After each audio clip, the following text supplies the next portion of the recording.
everyone. It's Mary Brownlee, licensed professional counselor. Today we're talking about the impact of attachment style on mental health and human development. There are 4 different types of attachment styles, and what's important to really recognize with attachment is that it really underscores all of complex trauma. If you recall, the difference between complex trauma and single incident trauma is that complex is really those repeated layers of violence and abuse and neglect in childhood, versus a single incident trauma might be something like a car accident or an illness that took somebody by surprise and was very serious. So complex trauma is a lot more layered and oftentimes a lot harder to treat because it's been in there for so many years and there's so many different instances of abuse and neglect that the person has gone through that it really has made drastic changes to the brain and the person's development. So attachment style really is going to be the foundation here of what complex trauma is. And ideally, human beings should have what we call secure attachment. And that's really where a parent has done a great job of responding to the child's needs when they were very little. Age 0 to 3 years of age is really the critical period here for attachment. And essentially, if a parent does their job and they're nurturing and consistent and reliable and they take care of the child's needs, whenever the child needs something, babies can only communicate through crying. So if a baby cries and a parent is doing a great job of picking them up and nurturing them and holding and rocking them and feeding them and diapering them, as soon as the child has a need, you're going to get secure attachment. That is the ideal attachment that leads to healthy brain development, emotional development, identity, and all of that. But oftentimes with complex trauma, that is not what happened here. And so that's what we're talking about today. So there's 4 different attachment styles. Many of them are linked to mental health disorders later in life if we don't have a secure attachment, including things like borderline personality disorder, complex PTSD, depression, anxiety. So there's strong links here between these attachment styles and a lot of mental health outcomes later in life, as well as a tie into those adverse childhood experiences that I talked about in one of my earliest videos, things like early death and strokes and heart attacks and cancer and all that, because there's a high degree of stress hormones running through our bodies as well when we are trauma survivors. And that does break down into the body over time, which is never a good outcome. And so please, I hope you enjoy these. Leave a like, subscribe.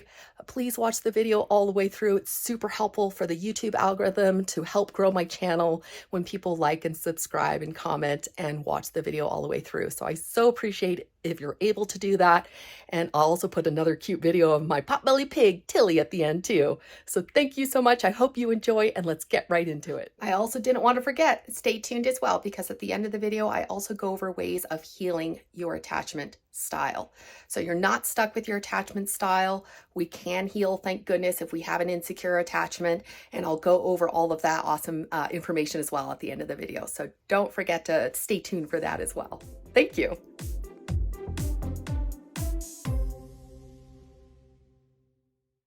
So let's talk about why attachment is so very, very important. Really, it's the first 3 years of life where critical brain development is happening, as well as our emotional development and our ability to develop skills like distress tolerance, and also our psychological well-being. So these first 0 to 3 years of age are really so critical for us developing into healthy adults that are capable of having safe, healthy relationships. Human beings have 2 basic needs: survival and connection. So if you imagine a teeny tiny baby, just like any other baby animal, we are completely dependent upon our parents for our well-being and our survival. So that is the origins of attachment here, that if a baby does not attach to a caregiver, that baby will die. And what is so sad, I think, in the complex trauma and therapy field is that I see every day the bond that is not there between parent and child and the immense damage that this does to human beings. So babies don't have a choice. We will bond with a caregiver, period, for our survival. Our brains are hardwired that way. But parents are not actually hardwired to bond with their baby necessarily. That's what's so sad here, and how we see so many problems arise when a caregiver, for example, is suffering from their own mental illness, or they're abusive, or they're not present. Perhaps they've abandoned the mother or father, or maybe they're incarcerated, for example. So we see examples in real life all the time of a parent not being present and not being there for a child on a day-to-day basis, and what damage that can do. Or if they are there and they're abusive, even more so, the damage that can do.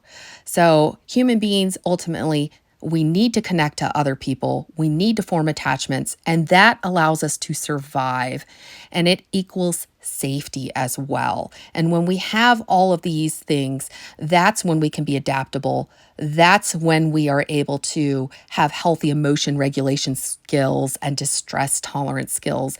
And that's what allows us to be resilient in life and to overcome life's inevitable stressors. Because of course life has its ups and downs, but those of us with disrupted attachment in childhood will have a much tougher time being resilient and bouncing back after life's stressors as adults. And we'll also have a hard time connecting to other people and having safe, healthy, nurturing relationships as well as an adult. So it definitely is such an important thing that our earliest years, that our attachment needs are met by a healthy caregiver. All right, let's talk about the 4 attachment styles. We'll start with secure attachment there in the upper left. Secure is when a caregiver has done a great job and they are responsive to the baby's needs. If the baby is crying, they will pick the baby up to nurture or soothe the baby. If baby's hungry, they're feeding baby right away. Dirty diapers are changed regularly, and essentially the baby learns that the world is a safe place and that they are a pretty darn good human worthy of love. So you'll see people grow up with healthy self-worth. They have good boundaries. They feel safe in relationships, and they have a healthy mix of independence and togetherness, right? They can be with people, but also they can take trips on their own and not necessarily see their partner for a few days, for example, and that's okay too. They're not super clingy. And they have deep emotional connections to other people, and they value these deep emotional connections. So anxious attachment, on the other hand, is really where an adult is going to feel desperate to be loved. They're going to have a desire to have their partner complete them or fix their problems. They can act in ways that push a partner away. So sometimes they're clingy or demanding or jealous, or they overact to small things, and they're really dependent on a partner for their self-worth. They don't feel good without a partner. And on the next slide, I'll explain some of the parenting behaviors that cause these attachment styles. So avoidant attachment, on the other hand, now in the lower left, that's really where others are seen as unsafe. They keep their distance from others. They're more isolated, and they really feel like they don't need others to thrive and to be happy. So avoidance really need people less than some of the other styles of insecure attachment.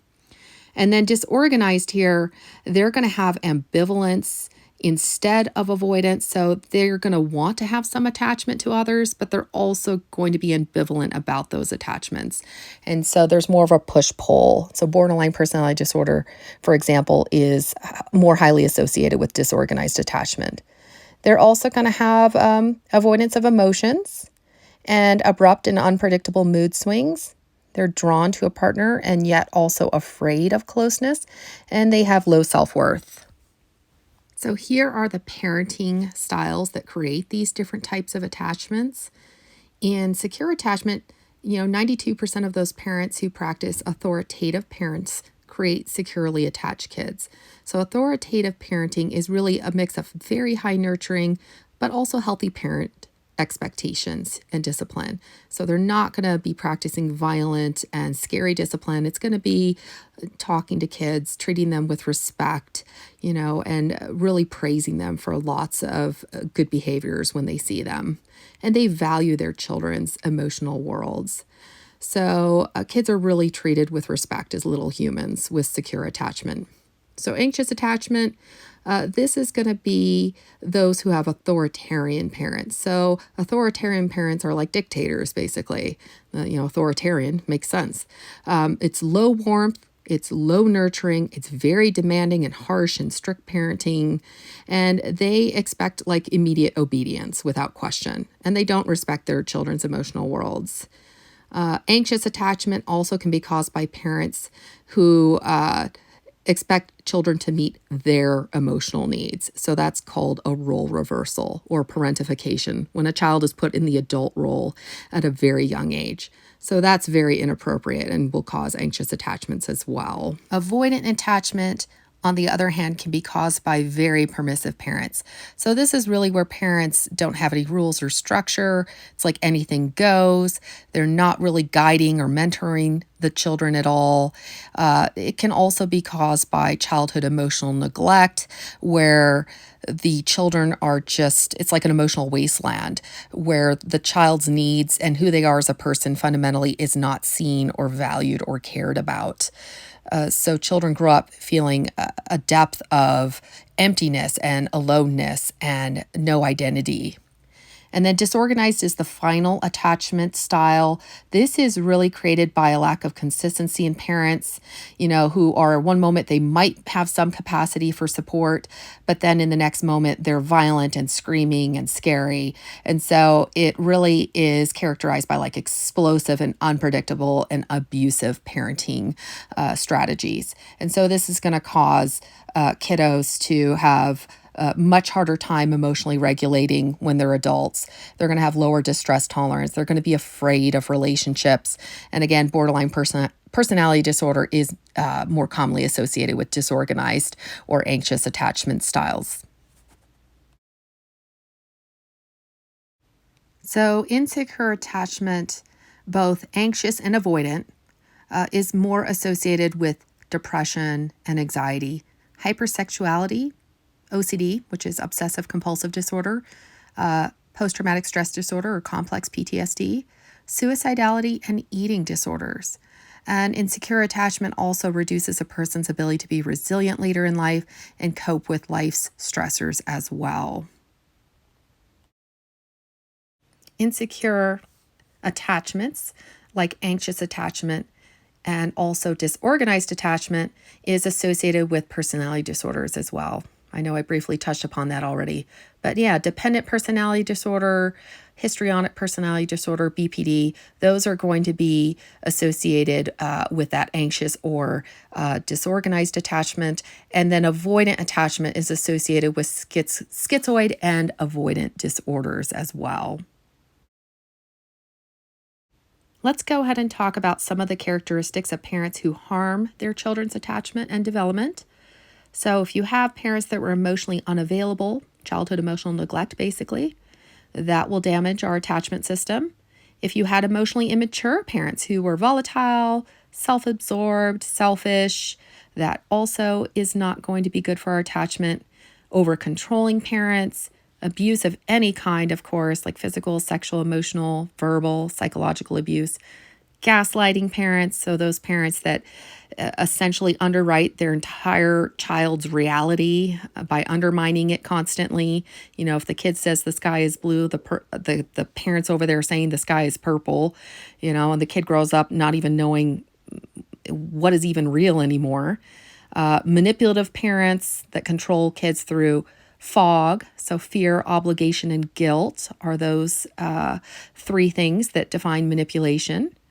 Substance abusing parents, parents with untreated mental illness that also can impact the parents' behaviors, parents who have borderline personality disorder or dissociative disorders, parents who have their own unresolved trauma, abandoning children emotionally when they're in distress or punishing them when they're in distress, making fun of their emotions, calling them sissies if they're in distress or too sensitive. That can be very damaging. Role reversals or parentification. That's really where the parent expects the child to meet the parent's needs. That's highly inappropriate. High conflict in families, screaming, yelling, frequent chaos and unpredictability. Exposing children to any violence of any type, of course, is very bad. And medical or physical neglect. So not meeting the child's basic needs, for example, or if they're having some sort of medical problem, not taking them to the doctor, or emotional neglect where that child feels completely invisible to the parent their entire lives and their emotional needs are not met. So the human brain is hardwired for social connections. This enables us to stay safe and survive by being connected to other human beings and is vital for human development to go correctly. So, healthy, secure attachment helps all of us to develop like positive self worth, our identity, good emotion regulation, emotional intelligence, being able to understand other people, empathy for others, self compassion, and nurturing and fulfilling relationships. So, attachment really is the foundation for healthy human development across the lifespan. I'm going to talk about 7 ways now that we can heal our attachment wounds. As I mentioned earlier, we are not stuck with an insecure attachment, one of those other 3 attachment styles aside from secure attachment. The good news is we can heal our attachment wounds, especially with the help of a good trauma therapist. And one of my favorite ways to do that is to do it with IFS or internal family systems therapy. And that's really where we are working with the exiles or the original wounded parts that we developed as children, core wounds related to shame or unworthiness, messages related to us feeling like we're too much for our families or we're not good enough. And we can also learn how to identify our emotions and our needs and honor them with really good boundaries and assertive communication as well.